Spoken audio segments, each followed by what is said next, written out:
Hey everyone, welcome back to the Art of Living Well podcast. We are so happy that you've joined us today. It's just Stephanie and I today, and we are going to talk about what some of the things that we've been watching and reading and listening to. And Stephanie, maybe you want to kick it off and tell me, what have you been reading lately?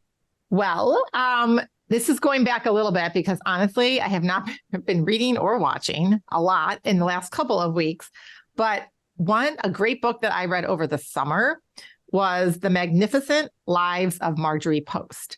And it's by Allison, and I'm going to totally probably botch her name, but I'll say Padalputra is how I'm going to pronounce it.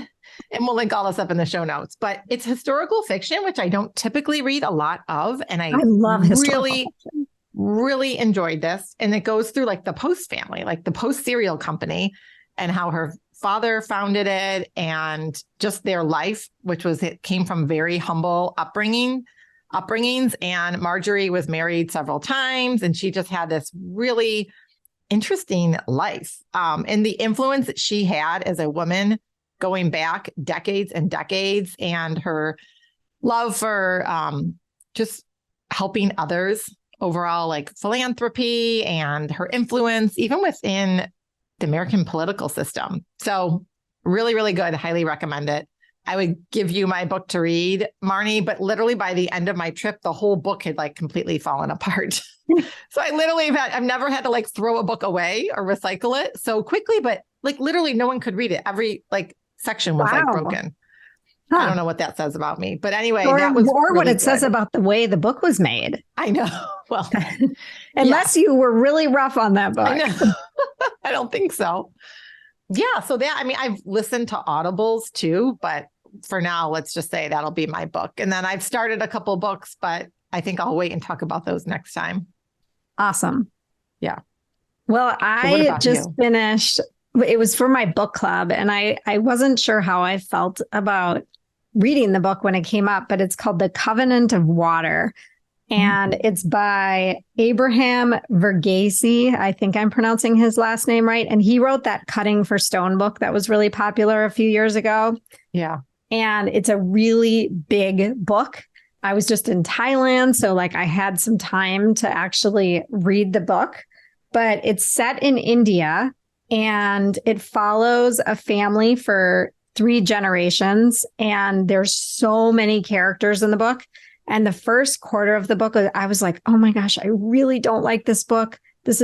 I'm so confused. There's so many characters. I don't know what's happening. Yeah. But everyone was like, this is the best book ever. So I stuck with it. I ended up loving the book in the end.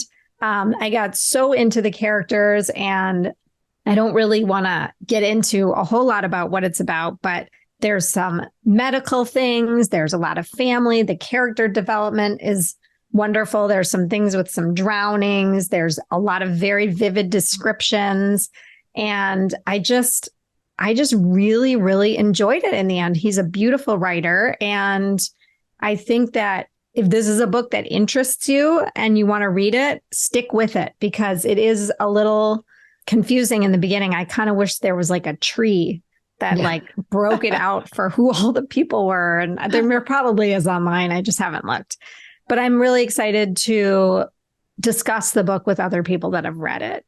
Yeah. And then after I finished that book, I needed like just a beachy, no-brainer, easy read. And so I read Book Lovers by Emily Henry. And she writes a lot of just really beachy kinds of reads. And I just enjoyed it. I think I read it in like a day and a half. And I always like those kind of books. Like they're very predictable. There's usually, it's a love story, happy ending, but I enjoyed it. But you need that, especially if you've struggled a little bit to get into a book or to read a book because it's just a really long one, like it sounds like you had. It's like almost like very satisfying to be like, oh, and I can just read this quickly and easily, and I don't have to like really use my brain all too much. So, and sometimes after reading a deeper read, I really do need to not use my brain. I still want to read, but I just want like a basic kind of book. Yeah, that kind of takes you away into like someone else's world for a little bit. Yeah, totally. Well, love it. And we'll link all that up in the show notes, of course. So what have you been listening to? So in all honesty, I haven't been listening to anything but our podcast, the Art of Living Well podcast. I've been catching up on some of our episodes that I was kind of on a backlog. And I have to say that like our energy bits episode and our episode on DNA testing, they were so good. And I'm not trying to toot our own horn at all, but I just really love those episodes. And so that's all I've listened to. I haven't listened to any other podcasts in probably the last month. What about you? Well, I've listened to some books and that have been super interesting. How to Do the Work, which is by Dr. Nicole Lepera, who's known as the holistic psychologist, who a lot of you have probably follow on Instagram. She's amazing. I love her Instagram content that she delivers. I've never heard of her. Really? Okay. Well, we'll link her up for you too, Marnie. But anyway, I finally listened to her book, and she just shares, she has a highly sought after protocol. So she's a traditionally trained psychotherapist that realized a lot of the traditional methods weren't working for herself and for her patients, so kind of similar to like a functional or integrative doctor when you look at more traditionally trained doctors, right? And so she just has this, she's taken her traditional training and then she combines like mental and physical and spiritual wellness. And she's created this protocol that works. It's worked time and time again for a lot of her patients and herself. And she shares her own personal journey throughout this story, which throughout the book, which, I mean, there were some parts in there that I could just so relate to, which is why I liked it as well. But I really enjoyed it. It was great. And I think for me, just continuing to be in therapy, it was super helpful. It's like an augment for someone who's going through therapy or has gone through therapy in the past. And maybe, things start brewing up again, right? So anyway, if nothing else, check out her Instagram feed because I find it really helpful. And, she has a lot of like real content in there and just like quotes and reminders. And anyway. What was her name? Dr. Nicole Lepera. Okay. Lepera. And Awesome. then I also listened to Viola Davis's memoir called Finding Me, which is really good. I mean, I want to listen to that. Powerful. Her story from like, I mean, you listen, you're like, oh my gosh, the fact that you came all this way from, just the poverty and the trauma and, it's all about stop running from your past and just be radically honest. And it kind of reminded me, some messages in there, Marnie, are like no different than the memoir that you wrote and just encouraging people to be you, like especially for someone that had a really hard, very challenging upbringing to who she is today. But you have to like remember and honor that past and not just try to like push it behind you. Yeah. So I think everyone can relate to something in that book, to some degree. So that's on my list. Mm-hmm. Definitely want to read that. And have you been watching anything? So sadly, I have not been watching. I think when I was thinking about this episode, I watched a bunch of stuff a little bit earlier on in the summer. And like when I had some longer trips, because I'll tend to watch, on airplanes, but I haven't been watching that much lately. So from a TV standpoint, I think I did watch The Last Thing He Told Me, which I think I talked about. I listened to the book a while ago and I finally watched that series and it's with Jennifer Garner, who I just love. So highly recommend that. I think it's on Hulu. I watched that. That was great. I thought that was really good. And then I'm still watching Ted Lasso, which I need to pick back up again. I was like waiting for a time to watch it with my youngest son and then we haven't. And so I need to that's kind of why I haven't finished that one yet.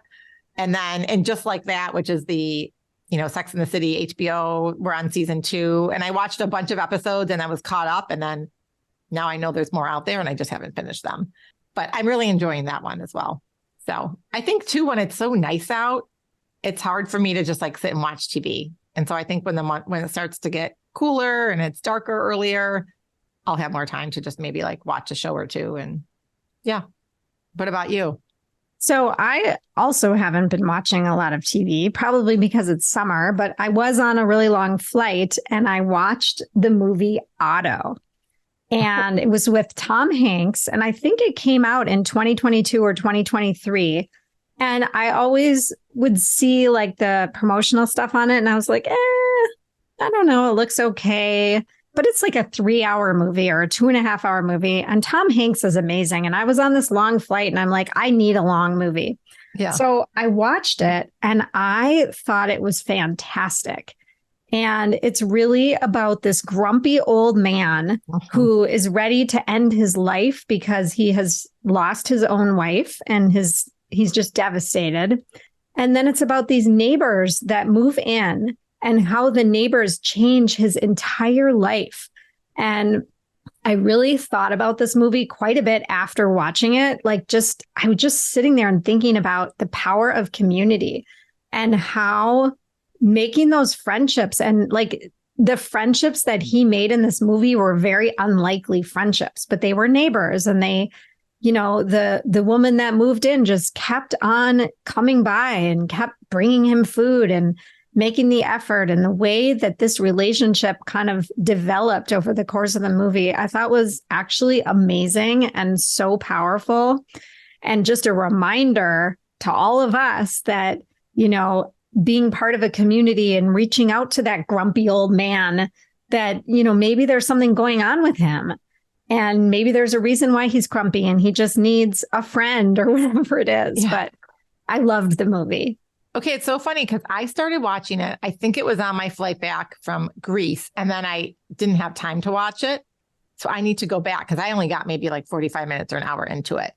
But I totally agree with you. It's like, even the little things like complimenting someone when you see them or just having a conversation with that person standing in the line to check out for your groceries. Like you have no idea like what they're going through, what their day's been like. And that one simple conversation or compliment could literally like change their life, Yeah.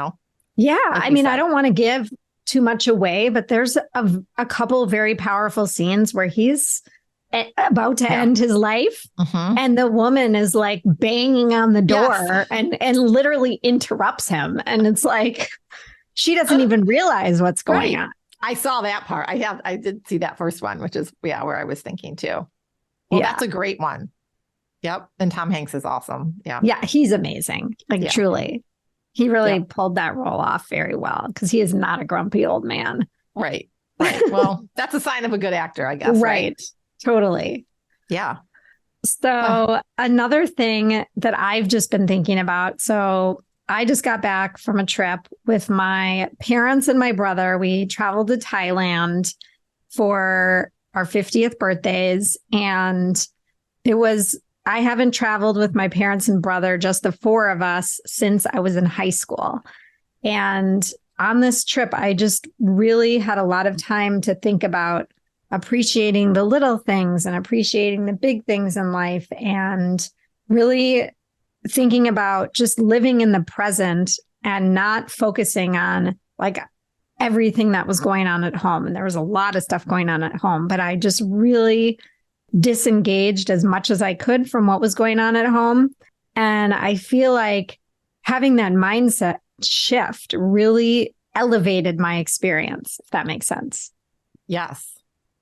Well, tell us a little bit about your trip. Like you were in a Buddhist country, and was there anything about your experiences that, I don't know, that had you thinking this way too a little bit? I went to a ton of Buddhist temples and they're so beautiful. And like, they all have a gong outside. I actually ended up buying a gong for home because I literally had to hit every gong in every temple. But I learned that you're supposed to hit the gong 3 times and it's for health, happiness, and peace. And it's good luck. And I just love that. Like, what kind of religion has that, right? And it's, you take your shoes off before you walk into the temple and it's so peaceful. Like I saw a lot of monks on this trip. And I heard some monks chanting, which I thought was so cool and beautiful. But a majority of the country is Buddhist. And, I don't remember all the tenets of Buddhism because I studied it a long time ago, but it's very like peaceful and no harm and, being kind to your neighbor. And there's just all of these wonderful things there.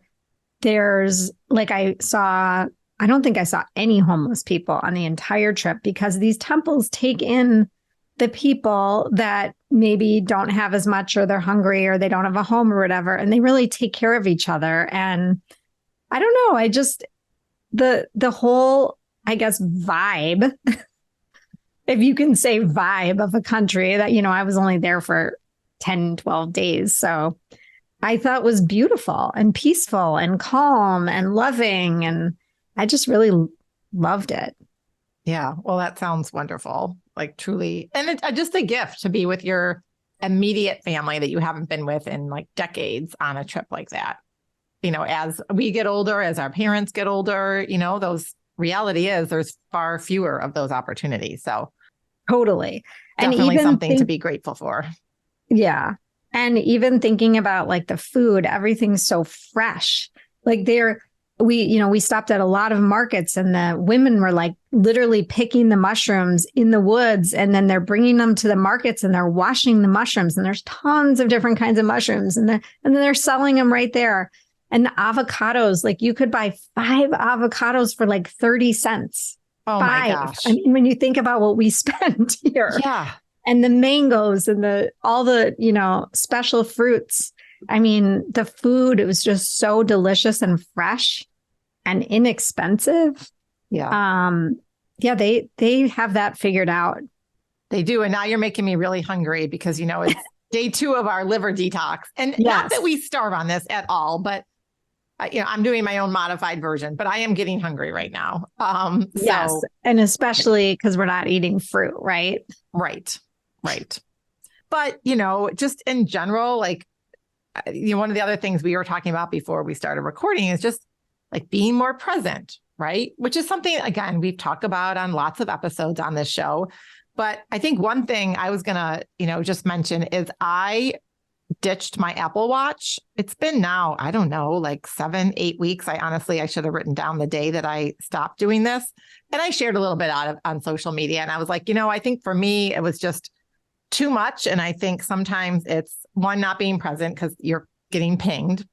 Even when you turn off notifications, I still feel like it's there. And then all the tracking of the workouts and the steps. And I'm not saying that's not good, but I don't think it's necessarily good for everyone. And I don't think it was necessarily good for myself because you're not fully engaged in the moment of the activity that you're doing, whether it's a workout or a walk or yoga or whatever. And you're thinking about like, oh, did I hit start? Oh, no, I didn't start my workout. Uh-oh, now it's not going to be tracked for the full time. And I see other people doing this too, right? Not just myself.